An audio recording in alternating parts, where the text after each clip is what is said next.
Student, आज हम पढ़ेंगे chapter number 1 geography as a discipline. और ये पार्ट ए है, क्लास 11।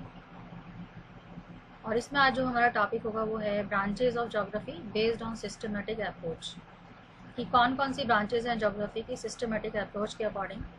सिस्टमेटिक अप्रोच के अंदर फिजिकल ज्योग्राफी इंक्लूड होती है। फिजिकल ज्योग्राफी के अंदर हम पढ़ते हैं जियोमॉर्फोलॉजी के बारे में। जियोमॉर्फोलॉजी के अंदर स्टडी की जाती है लैंडफॉर्म की और उनके एवोल्यूशन की, कि कैसे वो बना और इससे रिलेटेड प्रोसेस के क्या क्या प्रोसेस हुए थे उससे जुड़े हुए, इनके बारे में हम जियोमॉर्फोलॉजी के अंदर पढ़ते हैं। देन सेकंड होता है क्लाइमेटोलॉजी। क्लाइमेटोलॉजी यानी इसमें हम पढ़ते हैं क्लाइमेट के बारे में, structure of atmosphere and elements of weather and climate. क्या स्ट्रक्चर है एटमॉस्फेयर का, एलिमेंट्स क्या है वेदर और क्लाइमेट के, और क्लाइमेट के टाइप कितने प्रकार के हैं और कौन कौन सी रीजन में किस टाइप का क्लाइमेट पाया जाता है। तो वो सारी स्टडी हम क्लाइमेटोलॉजी में करते हैं। दैन फिर उसके बाद आता है हाइड्रोलॉजी।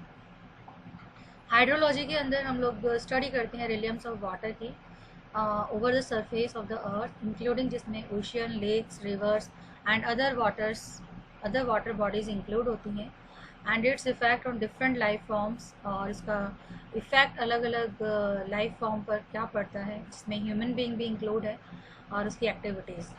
तो ये हाइड्रोलॉजी के अंदर हम पढ़ते हैं वाटर से रिलेटेड मैटर को। दैन उसके बाद सॉइल जोग्राफी आती है। तो जो सॉइल जोग्राफी के अंदर हम स्टडी करते हैं सॉइल फॉर्मेशन के बारे में, सॉइल के टाइप्स एंड उसकी फर्टिलिटी स्टेटस के बारे में, एंड डिस्ट्रीब्यूशन एंड यूज़। तो फिजिकल जोग्राफी के अंदर ये चारों इंक्लूड होते हैं, यानी हम कह सकते हैं फिजिकल जोग्राफी 4 टाइप की होती है, जिसमें geomorphology, climatology, hydrology and social soil geography include होती है। दैन फिर आता है ह्यूमन जोग्राफी।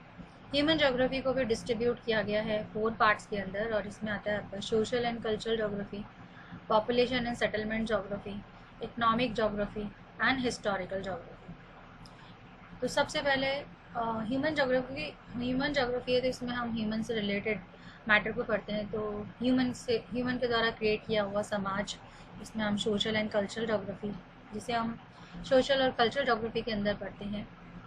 और इसके अंदर हम सोसाइटी के बारे में पढ़ते हैं और उसके spatial dynamic as well as the cultural elements. Spatial dynamic मतलब जो उनका लोकल एरिया है उसके बारे में, या उन साथ ही साथ उनके कल्चर के बारे में, कल्चरल एलिमेंट्स को भी पढ़ते हैं कि उनका क्या कंट्रीब्यूशन है जो कि सोसाइटी के थ्रू दिया जाता है। Cultural elements contributed by the society, ऐसे कल्चरल एलिमेंट्स जो कि सोसाइटी कंट्रीब्यूट करती है, तो इन सब के बारे में हम सोशल कल्चरल जोग्राफी में पढ़ते हैं। दैन फिर आता है population and settlement. Population and settlement के बारे में, जिसमें हम पढ़ते हैं रूरल और अर्बन सेटलमेंट के बारे में, गाँव और शहर में कितने लोग रहते हैं, क्या उनका व्यवसाय है, जिसमें उनकी पॉपुलेशन से रिलेटेड स्टडी होती है, जिसमें growth, distribution, density, sex ratio, migration, occupational structure etcetera, ये सारी चीज़ें इंक्लूड होती हैं। सेटलमेंट्स जोग्राफी स्टडी, जो सेटलमेंट जोग्राफी है उसमें स्टडी करते हैं हम कैरेक्टरिस्टिक्स यानी विशेषताओं की गाँव और शहरों के सेटलमेंट की। तो ये पॉपुलेशन हो गया and settlement geography. Then third आता है आपका इकोनॉमिक जोग्राफी। इकोनॉमिक जोग्राफी के अंदर हम स्टडी करते हैं इकोनॉमिक एक्टिविटीज़ की of the people, including agriculture, जिसमें कि agriculture, industry, tourism, trade and transport, infrastructure and services include होते हैं। ये इकोनॉमिक सेक्टर के अंदर जाता है, तो इसको हम इकोनॉमिक जोग्राफी में पढ़ते हैं। दैन फिर उसके बाद आता है हिस्टोरिकल जोग्राफी। इसके अंदर हम हिस्टोरिकल प्रोसेस के बारे में पढ़ते हैं, जिसमें through which the space get organise, जैसे कि जो स्पेस है कैसे ऑर्गेनाइज हुआ, या every region has undergone some historical experience, और हर रीजन का अपना एक हिस्टोरिकल एक्सपीरियंस रहा है before attaining the present day. आज के डे से पहले के जो समय है उसको हिस्टोरिकल एक्सपीरियंस में शामिल किया जाता है। The geographical feature also experience, और जो जोग्राफिकल फीचर है वो भी एक्सपीरियंस किया जाता है। टेम्परल चेंजेस, जो टेम्परेरी चेंजेस हुए हैं वो भी इसमें इंक्लूड किया जाता है। And these forms the concern of the historical geography, और ये सारे जो फॉर्म्स हैं उसको हिस्टोरिकल जोग्राफी के अंदर कंसर्न किया जाता है। तो ये आपका अभी आपने पढ़ा था जो कि ब्रांचेज हैं ज्योग्राफी की, जो कि सिस्टमेटिक अप्रोचेस पर बेस्ड है। तो फिज़िकल में आ गया, अभी आपने दो के बारे में पढ़ा था, फिज़िकल एंड ह्यूमन। तो फिज़िकल के अंदर आपने पढ़ा था climatology, hydrology, geomorphology, soil geography, ये सब फिज़िकल के अंदर आ जाता है।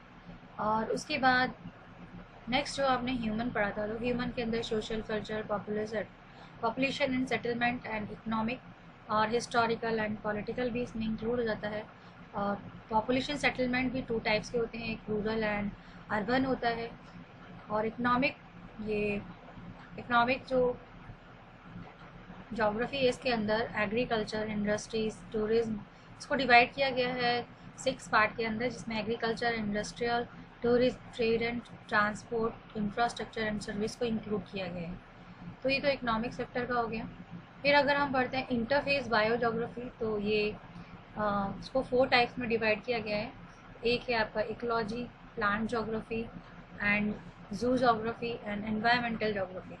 Ecology and environmental geography environment से रिलेटेड होता है, और प्लांट से रिलेटेड एंड जू एनिमल से रिलेटेड होता है। तो ये हम इंटरफेस बायोजोग्राफी के अंदर इसके बारे में हम पढ़ते हैं। देन फिर आता है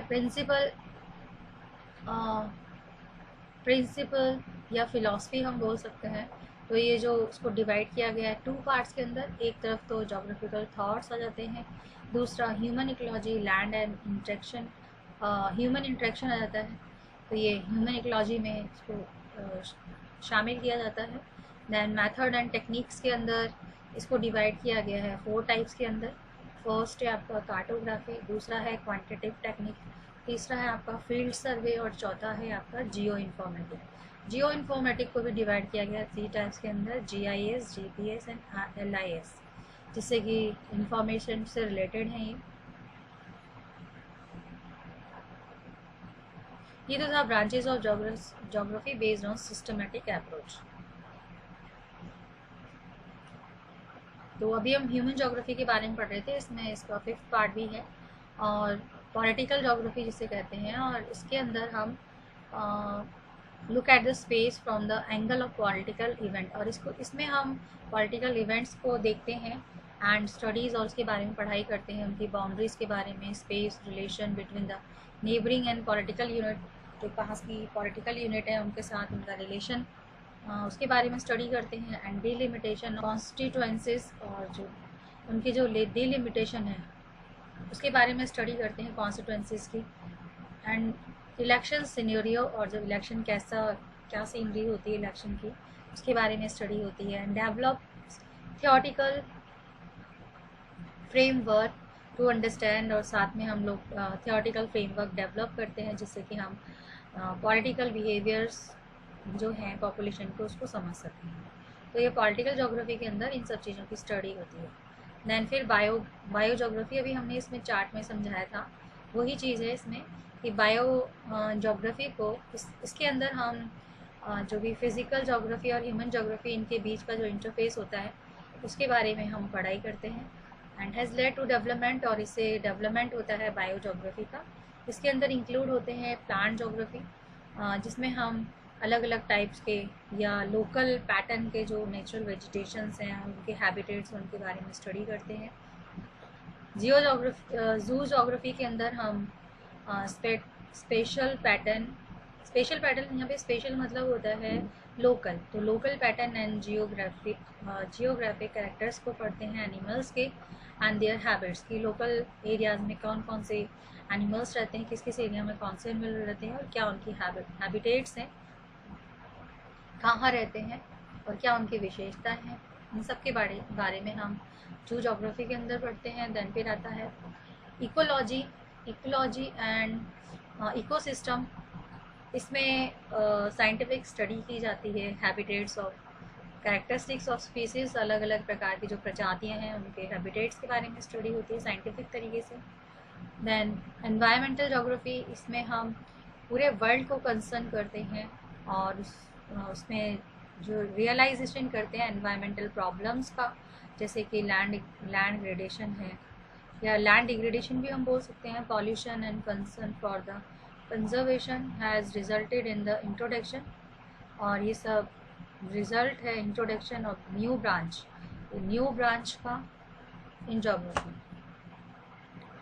देन फिर आता है branches of geography based on regional. तो दो टाइप के पढ़ा था, एक तो सिस्टमेटिक, दूसरा रीजनल।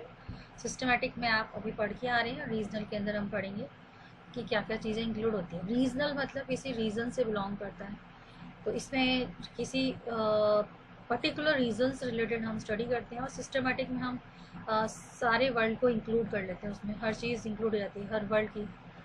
बस इसमें हम ये देखते हैं जैसे कि अगर वेजिटेशन हम टॉपिक ले रहे हैं तो वर्ल्ड के हर जगह से वेजिटेशन के बारे में हम स्टडी करेंगे।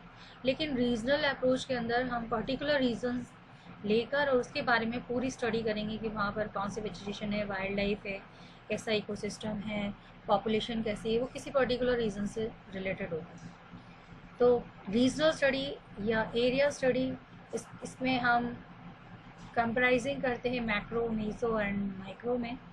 रीजनल स्टडी करते हैं इसकी, मैक्रो डिटेल होता है, मीजो मीडियम होता है, एंड माइक्रो छोटा होता है, छोटे जिसमें कम स्टडी की जाती है। देन रीजनल प्लानिंग के बारे में स्टडी करते हैं, और इसमें हम कंप्राइज करते हैं कंट्री या रूरल या टाउन या अर्बन प्लानिंग के बारे में। एंड रीजनल डेवलपमेंट, रीजन के डेवलपमेंट से रिलेटेड हम इसमें स्टडी करते हैं। रीजनल एनालिसिस, तो इसके अंदर हम इसको टू टाइप्स के अंदर इसको डिवाइड किया गया, एक होता है फिलॉसफी, दूसरा होता है मेथड एंड टेक्नोलॉजी। फिलॉसफी के अंदर जियोग्राफिकल थॉट्स आ जाते हैं, and land and human interactions आ जाते हैं, ह्यूमन इकोलॉजी। और मेथड्स के अंदर, मेथड्स एंड टेक्निक के अंदर कौन से मेथड हम यूज़ करते हैं इसको एनालाइज करने के लिए, तो वो है कार्टोग्राफी, जिसमें कि कंप्यूटर कार्टोग्राफी आ जाती है। क्वांटिटेटिव टेक्निक है, जिसमें स्टैटिकल टेक्निक के बारे में हम स्टडी, क्वांटिटेटिव या स्टैटिकल टेक्निक के बारे में हम या इससे हम स्टडी करते हैं। देन फिर आता है फील्ड सर्वे मेथड, और जिसमें हम फील्ड में जाकर सर्वे करते हैं। और फिर उसके बाद जियो इन्फॉर्मेटिव कंप्राइजिंग टेक्निक्स, और इसमें जैसे कि techniques such as remote sensing, GIS, GPS, इन सब के बारे में हम स्टडी करते हैं। GPS लोकेशन पता करने के लिए किया जाता है। ये GIS से इंफॉर्मेशन रिलेटेड होता है कि आपको किसी भी चीज़ की इंफॉर्मेशन चाहिए आप GIS से कर सकते हैं। रिमोट सेंसिंग के लिए इनको यूज़ किया जाता है। The above classifications give a comprehensive format of the branch geography, और जितने भी अपने क्लासिफिकेशन देखे थे ऊपर, वो फॉर्मेट हैं ब्रांच ऑफ ज्योग्राफी के। And generally geography करिकुला is taught and learn in this format. और आमतौर पर जो ज्योग्राफी का जो करिकुला है, करिकुलम मतलब होता है जो उसका जो मैटर जो उसके अंदर हम स्टडी करते हैं, वो उसमें हम टॉट पढ़ना, उसको बताना या उसको सीखना इन दिस फॉर्मेट, इस फॉर्मेट के अंदर हम सीखते हैं। But this format is not static, लेकिन ये स्टैटिक नहीं है। Any discipline is bound to grow with the new ideas, कोई भी जो डिसिप्लिन होता है वो नए आइडिया उसके अंदर ग्रो होते हैं। इसके अलावा प्रॉब्लम्स, मैथड्स एंड टेक्निक्स नई नई आ जाती हैं। For example, what was one manual cartography, कि भाई एक जैसे एग्जांपल ले लिया कि what was once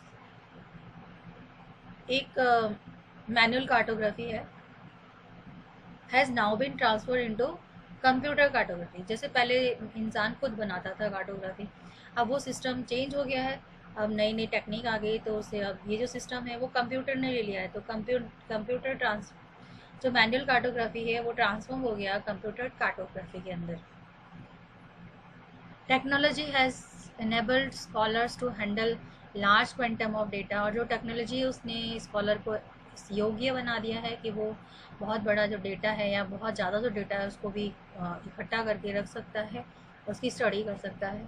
the internet provides, और जो इंटरनेट है उसने एक्सटेंसिव इन्फॉर्मेशन प्रोवाइड कर दी है, कहीं से कुछ भी इंफॉर्मेशन चाहिए तो इंटरनेट के थ्रू पा सकते हैं। दस द कैपेसिटी टू अटेम्प्ट, और इस प्रकार से जो कैपेसिटी है अटैम्प्ट एनालिसिस हैज़ इंक्रीज्ड, और ये बढ़ गया है ट्रिमेंडसली, मतलब बहुत तेज़ी से। GIS has further open Vista of knowledge. GIS ने जो नॉलेज का रास्ता है उसको खोल दिया है। आप कहीं से कोई भी जानकारी ले सकते हैं GIS से। और GPS जो है एक हैंडी टूल बन गया है जो कि find out the exact location, इससे हम एग्जैक्ट लोकेशन पता कर सकते हैं। Technologies have enhance the capacity, और जो टेक्नोलॉजीज़ हैं वो कैपेसिटी को बढ़ाने का काम करते हैं of attempting synthesis with the sound theoretical understanding, और जिससे कि जो साउंड थियोरेटिकल है उसको हम समझ सकते हैं। साउंड थियोरेटिकल अंडरस्टैंडिंग, और इन सब के बारे में you will learn some preliminary except aspects of these techniques in your book. इन सब के बारे में हम स्टडी करेंगे जो आपकी प्रैक्टिकल बुक है ज्योग्राफी की पार्ट 1 उसमें।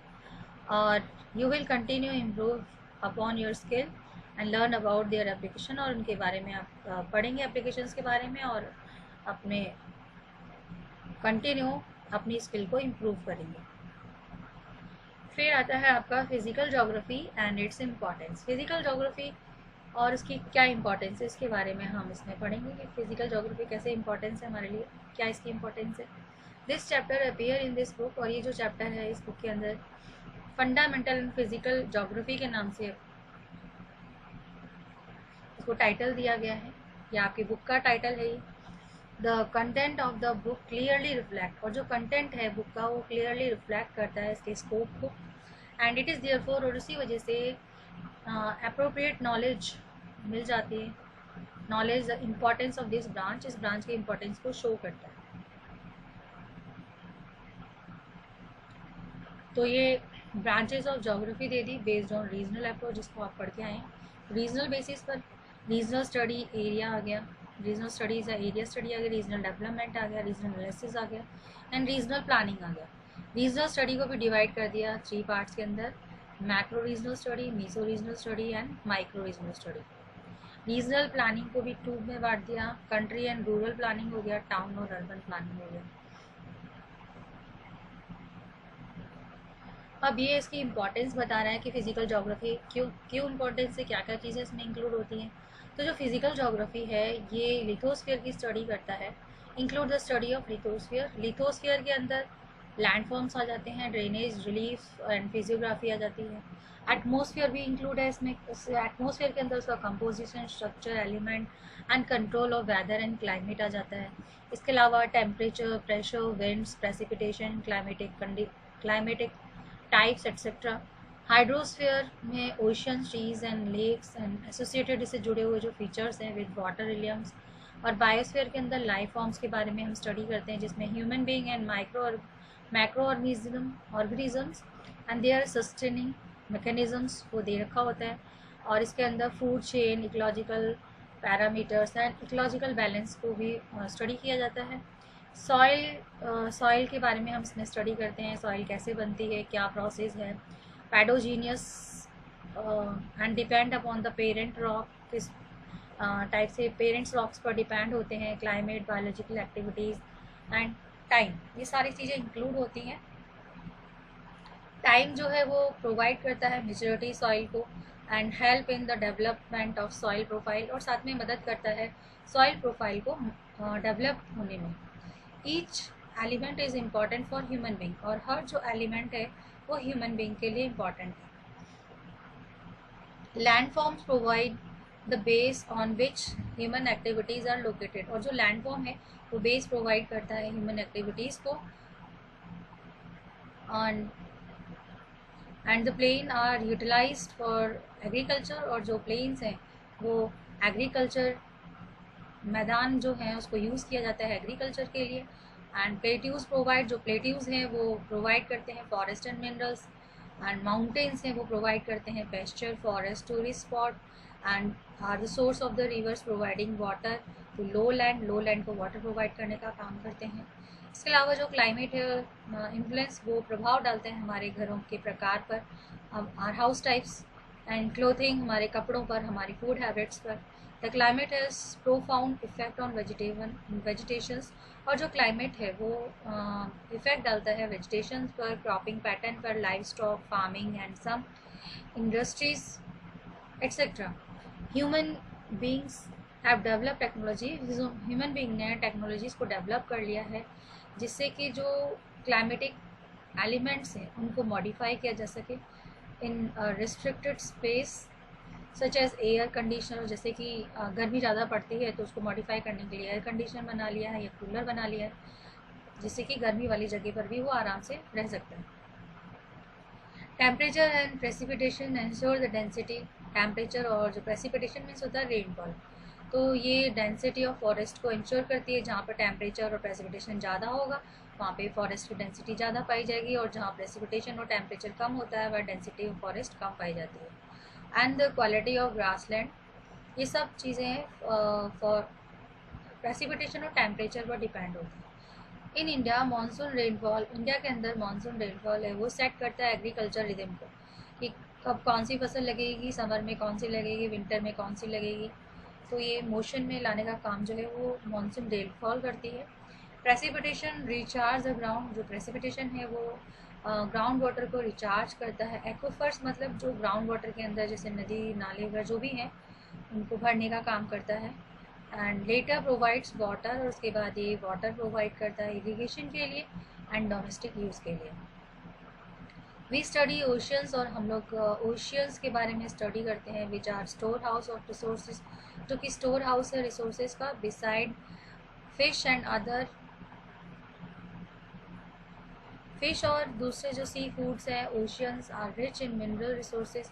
इसके अलावा जो ओशन है वो मिनरल रिसोर्सेज में रिच होता है, बहुत सारे मिनरल्स पाए जाते हैं ओशन से।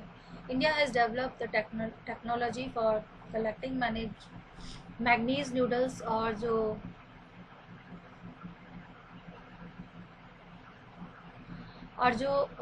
इंडिया है इसने टेक्नोलॉजी को डेवलप कर लिया है जिससे कि वो manganese noodles from the oceans bad, उसको मैग्नीज नूडल्स को कलेक्ट कर सके ओशन बैड से, ओशनिक बैड से यानी समुद्र के तल से या महासागरों के तल से। And soil are renewable resource, जो सॉइल है वो एक रिन्यूएबल रिसोर्स है which influence a number of economic activity, जो कि बहुत सारी इकोनॉमिक एक्टिविटी को प्रभावित करती है सच एज जैसे कि एग्रीकल्चर। तो fertility of the soil is both naturally determined, और जो फर्टिलिटी है सॉइल की वो डिटरमाइन करती है naturally determine and culturally induced, naturally determine करती है और कल्चरली इंड्यूस करती है। The soil is provide, soil also provide, जो सॉइल है वो बेस प्रोवाइड करती है बायोस्फीयर को, अकोमोडेटिंग प्लांट्स, और जिसमें plants animals and micro organisms include होते हैं। तो क्वेश्चन आपका स्टार्टिंग में पूछा गया था व्हाट इज़ ज्योग्राफी, ज्योग्राफी के बारे में हमने पढ़ा था ज्योग्राफी क्या होती है। तो इधर अलग अलग राइटर्स ने, जोग्राफर्स ने अलग अलग डेफिनेशंस दे रखी है। तो रिचर्ड हार्टसॉन ने कहा है कि geography is concern with the description and explanation of the areal differentiation of our surface. तो ज्योग्राफी जो है इसके अंदर हम डिस्क्रिप्शन पढ़ते हैं या एक्सप्लेनेशन पढ़ते हैं, एरियल डिफरेंसेस क्या डिफरेंसेस पाए जाते हैं और सरफेस पर उसके बारे में। और जो हैटनर है इन्होंने कहा है geography study the differences of phenomena, कि जो ज्योग्राफी है वो डिफरेंसेस की स्टडी करती है जिसमें कि यूजुअली रिलेटेड, जो कि डिफरेंट पार्ट्स जो हैं अर्थ सरफेस के उनसे रिलेटेड होते हैं, उनके अंदर क्या क्या फिनोमेनास चलते रहते हैं उसके बारे में स्टडी है, उनके डिफरेंसेस की स्टडी है। ये हैटनर के अकॉर्डिंग है। The study of physical geography, और जो स्टडी है physical geography is emerging as a discipline, और ये एक डिसिप्लिन के रूप में इमर्ज हुई है ऑफ इवेल्यूटिंग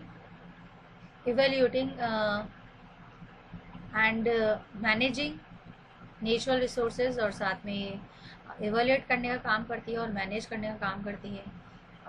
नेचुरल रिसोर्सेज का इवेल्यूटिंग मतलब होता है निरीक्षण करना, मैनेज करना, in order to achieve the object this objective, और इस ऑब्जेक्टिव को पाने के लिए कौन सा ऑब्जेक्टिव है कि जो फिजिकल ज्योग्राफी की स्टडी किस बेस पे की जाती है कि जिससे कि जो एवोल्यूशन हो सके और साथ में मैनेजिंग हो सके मैनेज हो सके नेचुरल रिसोर्सेज का। इस ऑब्जेक्टिव को पूरा करने के लिए ज़रूरी है कि हम रिलेशनशिप को समझें, फिजिकल एनवायरनमेंट और ह्यूमन बीइंग के रिलेशनशिप को समझें, क्यों एक दूसरे का रिलेशन ज़रूरी है, क्यों इनमें तालमेल होना ज़रूरी है। फिजिकल एनवायरनमेंट प्रोवाइड रिसोर्सेज, क्योंकि फिजिकल एनवायरनमेंट क्या करता है, वो हमें रिसोर्सेज प्रोवाइड करता है, और जो ह्यूमन बीइंग है वो उन रिसोर्सेज को यूज़ करता है। यूटिलाइज मीन्स होता है यूज़ करना, एंड इंश्योर देयर इकोनॉमिक, और साथ में वो अपनी इकोनॉमिक और कल्चरल डेवलपमेंट को इंश्योर करता है, यानी आगे बढ़ाता है। Accelerated phase of resources utilisation with the help of modern technique, और जो आज का जो युग है इसके अंदर रिसोर्सेज को यूज़ किया जा रहा है न्यू टेक्नोलॉजी के थ्रू, मॉडर्न टेक्नोलॉजी के through, has created ecological imbalance. क्योंकि पहले तो क्या था, अपने हाथों से काम करते थे तो उसमें टाइम लगता था, तो नेचर को डेवलप होने में मदद मिल जाता, डेवलपमेंट होने में, या वो अपने आप को रीडेवलप कर सकते थे। लेकिन आजकल मॉडर्न टेक्निक की वजह से मशीन्स के थ्रू काम होता है, तो इससे क्या होता है कि इकोलॉजिकल इम्बैलेंस बन जाता है वर्ल्ड के अंदर, इस जल्दी जल्दी एक्सप्लॉयटेशन होता है, और जो नेचर है वो अपने आप को रीडेवलप नहीं कर पाती इतनी जल्दी। Hence a better understanding of physical environment, और इसीलिए कि अगर अच्छे से अंडरस्टैंडिंग होगी फिजिकल एनवायरनमेंट की तो हम सस्टेनेबल डेवलपमेंट कर सकेंगे। और सस्टेनेबल, या हम ये कह लें कि सस्टेनेबल डेवलपमेंट करने के लिए ज़रूरी है कि हम फिजिकल एनवायरनमेंट को अच्छे से समझें। तो ये था आपका चैप्टर, इसके अंदर यही बताया था किस प्रकार से डेवलपमेंट हुआ है, फिजिकल ज्योग्राफी क्या होती है, और साथ में ब्रांचेस के बारे में आपने पढ़ा था, कौन कौन सी ब्रांचेस होती हैं। मेन 2 ब्रांचेस होती हैं, जिसमें आपका एक सिस्टमेटिक ब्रांच एक तो होता है सिस्टमेटिकली, दूसरा होता है रीजनल अप्रोच। 2 टाइप की ब्रांचेस होती हैं, इनमें अलग अलग टाइप से स्टडी की जाती है। तो ये सारी चीज़ें आज मैंने आपको बताई थी, इनको आपको स्टडी करना है। Okay, bye, have a nice day.